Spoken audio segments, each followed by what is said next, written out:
Chers amis, bonjour. Nous sommes le mercredi 8 janvier 2025. Il est 9h30. Quelques news de l'Arménie, de l'Artsakh et de la diaspora arménienne. Donc, le numéro spécial de Charlie Hebdo à l'occasion du 10e anniversaire de l'attentat qui a coûté la vie aux meilleurs caricaturistes, dont Cabu, Wolinski et bien d'autres. Voilà, donc ce numéro que vous avez en kiosque hier, ça a été largement présenté par les médias. Voilà, je l'ai aussi pris donc, en soutien donc, de Charlie Hebdo, en soutien surtout de la liberté d'expression, en fait, tout simplement.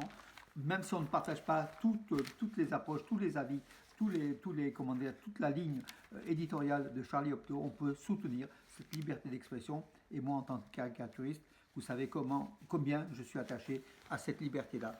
Et en plus, dans le sondage, on est concerné, puisque par rapport au génocide arménien, donc il y a une question qui est posée. Est-ce qu'on peut aussi, alors la question, est-ce qu'on peut aussi rire, en fait, par exemple, du génocide arménien comment dirais-je, critiquer 74% des personnes affirment qu'il ne faut pas, comment dirais-je, que non. Donc voilà, donc c'est plutôt bien. C'est-à-dire que on peut pas, comment dire, rire de tout.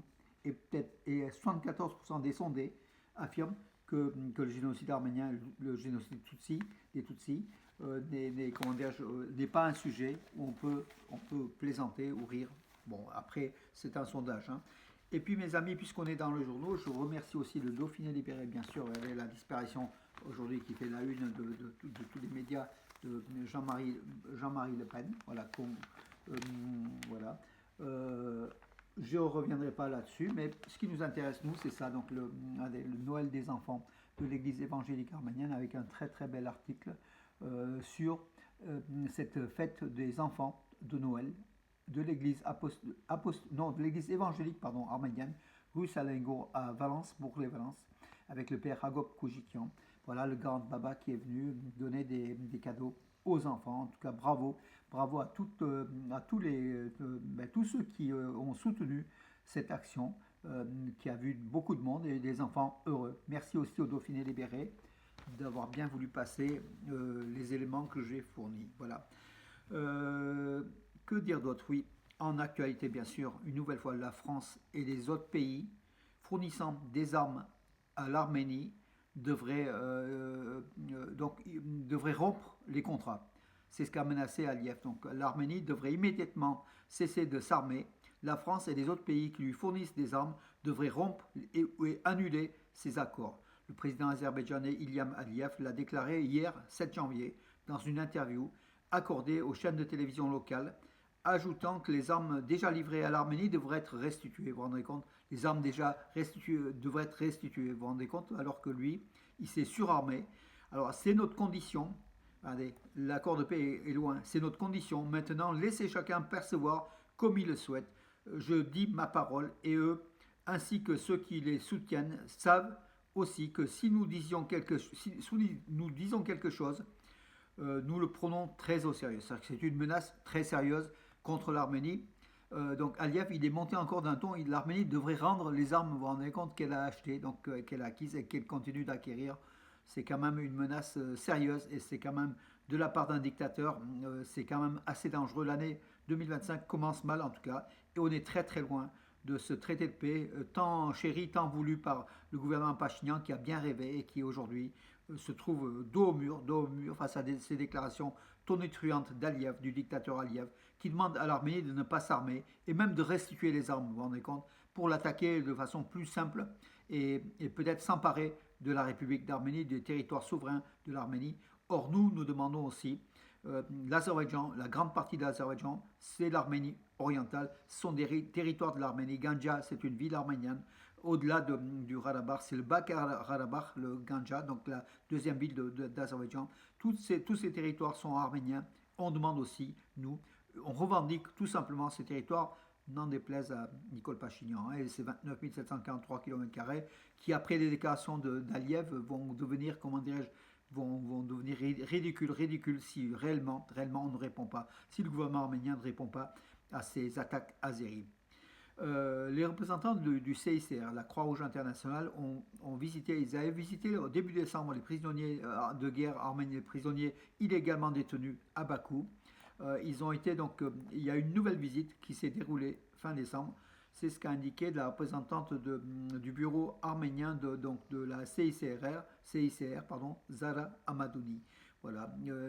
Ils ont notamment visité les dirigeants militaro-politiques de l'Artsakh détenus illégalement à Bakou, dont le procès, pour certains, va s'ouvrir le 17 janvier. Voilà, donc c'est ce qu'a dit. C'est le président de l'Artsakh, hein, l'ancien président de l'Artsakh, le procès de l'ancien président de l'Artsakh, Araï Karoutunian, et l'ancien ministre d'État Ruben Vartanian va s'ouvrir donc le 17 janvier à Bakou, selon un responsable judiciaire azéri.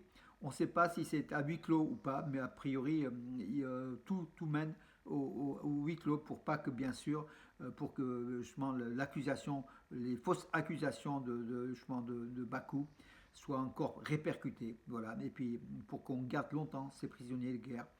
Vraiment, c'est le droit international qui est bafoué, mais bon, le monde est silencieux, se tait. L'Arménie se tait aussi, comme on n'accorde pas beaucoup de déco à cela, ce qui est étonnant, mais d'un autre côté, ça ne m'étonne pas. Le Catholicos Karikin II, encore une nouvelle fois, je n'ai pas vu Pachinian donc, en cette fin d'année ou début d'année, fin d'année 2024, début d'année 2025, visiter le cimetière des héros de Yerapur à Yerevan. Je ne l'ai pas vu, non plus les membres du gouvernement, alors c'est étonnant. Le Catholicos Karikin II et une délégation de l'église arménienne a visité hier le panthéon militaire de Yerapur à Yerevan. Voilà, donc aussi, ça montre une discordance entre Etchmiadzin et Yerevan. Et voilà, et on comprend pourquoi. Pachinian veut tout faire pour ne pas froisser Bakou, tout simplement, son Aliyev, le dictateur Aliyev. Alors que Karekin Dodechmatin, le catholicos, ne mâche pas ses mots et dit que la nation arménienne est toujours debout. Elle ne doit pas se mettre à genoux face au dictat des ennemis de l'Arménie. En Arménie, l'ours Margarita, donc, qui a servi dans des cirques et qui vivait dans une petite cage d'un restaurant dans la région sud de l'Arménie, a été libéré par ceux qui s'occupent de l'environnement et d'Arménie. Donc pour que cet ours finisse ses jours de façon meilleure et peut-être soignée. Donc elle va être soignée, cet ours qui est âgé. Voilà, c'est donc c'est le centre de sauvetage WRC d'Urtsasol, donc qui a libéré cet ours qui était dans la zone de loisirs de Basmarpur, voilà. Elle s'appelle Margarita, voilà dans son prénom. Voilà, donc tant mieux que l'espèce animale en Arménie puisse aussi vivre une vie normale, voilà, et saine. À l'occasion du début de la circonscription, donc l'appel des soldats en fait, hein, de l'hiver hivernal, le ministre de la Défense Soulen Babikan et des hauts responsables militaires ont visité un centre de rassemblement en Arménie, voilà, donc un peu dans toutes les régions, Armavir et ailleurs. Donc les soldats se réunissent donc pour la nouvelle,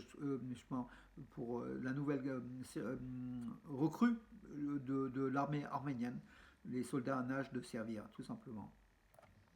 Il s'avère que la Turquie et l'Iran n'ont pas discuté de la question du corridor de Zangezur, affirme Daniel Yanossian. Daniel Yanossian, c'est le coordinateur de l'ONG, l'Union des citoyens informés, Daniel Yanossian, qui a évoqué sur sa page Facebook l'information diffusée par les médias azéris surtout, selon laquelle la Turquie et l'Iran allaient discuter du thème du corridor de Zangezur. Il est clair que la Turquie et l'Iran n'ont pas discuté de la question du corridor de Zangezur et la cause de ces rumeurs était la diffusion de fausses informations azerbaïdjanaises par certains médias arméniens sans vérifier la source. Voilà, une nouvelle fois encore, ça montre le niveau des rumeurs et puis le niveau aussi d'appréhension de tout lien entre l'Iran et l'Azerbaïdjan. Et puis ce corridor de Zangezur qui couperait en deux l'Arménie au cas où il aurait lieu. Mais de toute façon, l'Arménie a décidé à ne pas laisser faire. Hein. Le maire de Tbilissi a félicité les Arméniens de la planète, dont les fidèles de l'Église apostolique arménienne, à l'occasion du Noël arménien. Donc, c'est assez rare hein, que justement le maire de Tbilissi qui était l'ancien Tiflis en fait, hein, au début du XXe siècle, qui avait un maire arménien et les Arméniens représentaient une majorité.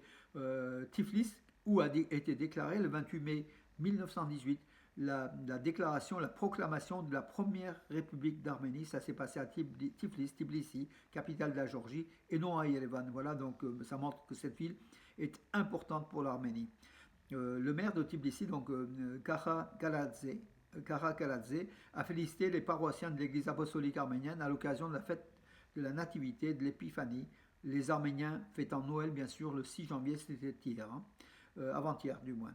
Voilà. Tout d'abord, je félicite nos compatriotes arméniens vivant en Géorgie et à Tbilissi, le peuple arménien frère des paroissiens de l'Église apostolique arménienne mondiale à l'occasion de la fête de la naissance du Christ et de l'Épiphanie. Je vous souhaite paix et prospérité, bonheur et progrès, et à vous et à vos familles, a écrit le maire donc sur sa page Facebook. Voilà, bravo, merci pour cela aussi.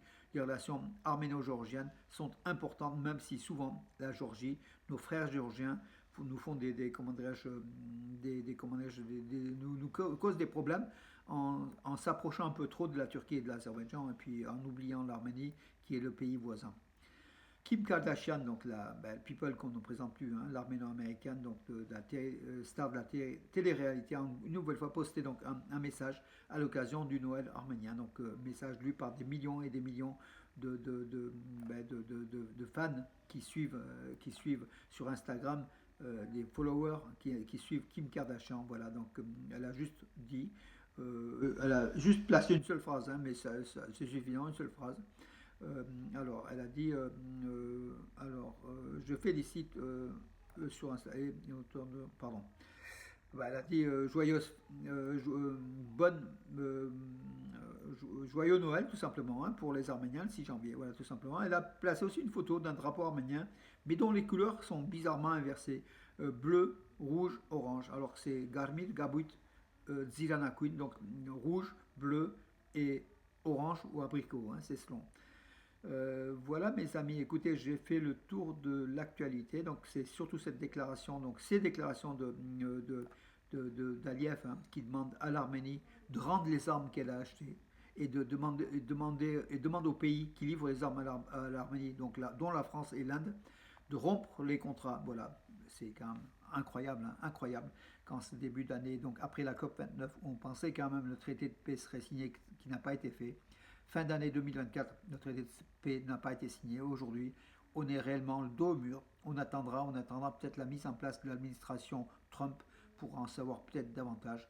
Et puis on verra peut-être la dégradation des relations entre Bakou et Moscou suite au crash de l'avion azéri. Et puis des mauvaises relations entre Bakou et Téhéran. Tout est en ce moment, donc on est à une période de changement, une période critique pour l'Arménie, une période critique pour le monde, hein, donc on attendra mes amis. Et puis surtout solidaire donc de l'Arménie, du peuple arménien, de l'Artsakh, et puis nous tous réunis mes amis. Voilà pour aujourd'hui, je vous donne rendez-vous à demain et je vous souhaite une bonne journée. À demain mes amis.